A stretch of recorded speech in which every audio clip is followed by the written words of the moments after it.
day to throw. Did you see that offensive line? I mean, like, there was plays that it felt like he had like 15 seconds to throw. Right. It sort of reminded me of last week against Matthew Stafford. He also had a lot of time. His offensive line was doing pretty good. The Bears' D-line was just doing a horrible job. Right. Well, the Cowboys and Lions weren't necessarily known for their offensive lines, but they've had some pretty good offensive lines this year. I think the Cowboys had the best in the league. Right, yeah. I mean, they have just been doing really good. I mean, that's one of the reasons that's helped DeMarco Murray, and he's on pace to be second all-time, or for a single season, in touches for a running back. He's on pace to get 459, and that's going to be second all-time for a single season. The number one is 492. Right, and there was one guy in the Cowboys I wanted to take note of for fantasy, Jason Witten. He, has not had a very good year. It's because they're not throwing the ball. Fantasy-wise. When in the past, he was, Tony Romo's favorite guy and everything. And now, him and Dez. Now he hasn't really done much. He has just 4 touchdowns this year. Last year he had a lot more with 8. But, he's been a lot more he hasn't been used as much this year. Right, they're using him more as a blocker. Right, for he DeMarco. only has 495 yards. His next lowest after 495, especially in his heyday, his next lowest was 754. So see, and he should be getting more yards and especially more touchdowns. Except whenever the Cowboys get inside the 20, they just run with DeMarco Murray. And the thing is, you got to figure that all these touches for him is going to catch up to him at some point. You can call 630-403-5200, 630-403-5200. Talk about the Bears and Cowboys game. A little later on in the show, we'll be talking about NBA fantasy. The Bulls are looking like a pretty good team right now, and they host Golden State Saturday night, so that'll be interesting to see. We'll talk about that in the second hour as well. The Bears kicked off Week 14 with a bang, right? Yeah, really. That was embarrassing.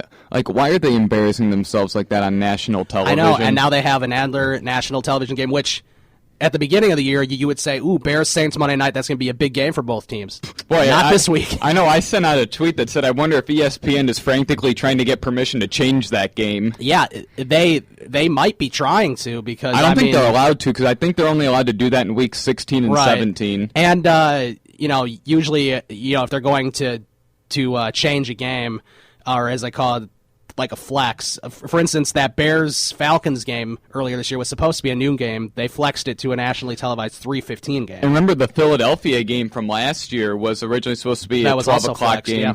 And then that got flexed to a Sunday night, which really hurt the Bears because, Philly's a tough place to play in because their fans are just annoying. Right. So, this Bears-Saints game coming up, God, that's going to be interesting. Because, it could be a fun game to watch if Jay Cutler's allowed to throw the ball because, the only way to beat the Saints is to win a shootout, so they're going to have to let Jay Cutler throw the ball and use his arm. Except no Brandon Marshall. He'll be throwing to Josh Morgan instead. He'll be throwing to Morgan a lot more, maybe Marquise Wilson. I know Bennett will probably... It's going to be interesting to see. Probably a lot of screens to Forte, and I made a tweet about this. It seems like the Bears throw more screen passes than they do running the ball. That's the Bears version of running the ball. It does sort of seem like that, right? I don't know what to think about this team anymore. It's just it's very disappointing. But the Bears Saints next Monday night, not this coming week, but that will be week 15.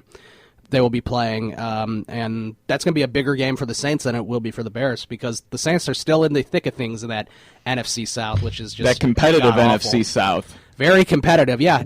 And then Atlanta has a Monday night game at Green Bay. So they lost that game. If Atlanta loses that, which they're projected to lose, obviously, then the Saints have a way better chance. So we'll have to see what happens with that. And before we do an update, which we'll do in a few minutes, just fantasy-wise, how has Tony Romo done this year fantasy-wise? Because a lot of people probably picked him as their backup, not necessarily their starter, but he's done very well the last few games, for sure. So he's not turning the ball over because he's not throwing the ball much. I know last week his streak of consecutive games with a touchdown ended. I think he was in the 30s. Yeah, it's definitely going to be interesting to see. He this year he's only thrown 8 interceptions. He's been sacked 25 times, so that's kind of an issue. He has 25 touchdowns. His average is 8.4 passes, is 8.4 yards a pass. That's the highest that he's had in his career, it looks like. So that's exciting too. And he's thrown for 2,923 yards. That is near the bottom of how many yards that he has. But for instance, last year he had almost 4,000, but this year he has just about 3,000. And his attempts, he has less attempts, but less interceptions too. So, I mean, he's done a pretty good job. He could fit right into that starting quarterback spot for your fantasy team if you have him too. Yeah, he's had a nice season. I mean, obviously, the less attempts leads to less turnovers because he is a very turnover-prone. Mm-hmm. Yeah, it's definitely going to be interesting to see what happens. But we'll do an update. We'll come back, and we will discuss a little more what we're going to talk about, and then we'll have our NFL Week 14 picks coming up in just a moment. Fantasy Fanatics, SportsTownChicago.com. The Fantasy Fanatics Podcast on SportsTownChicago.com.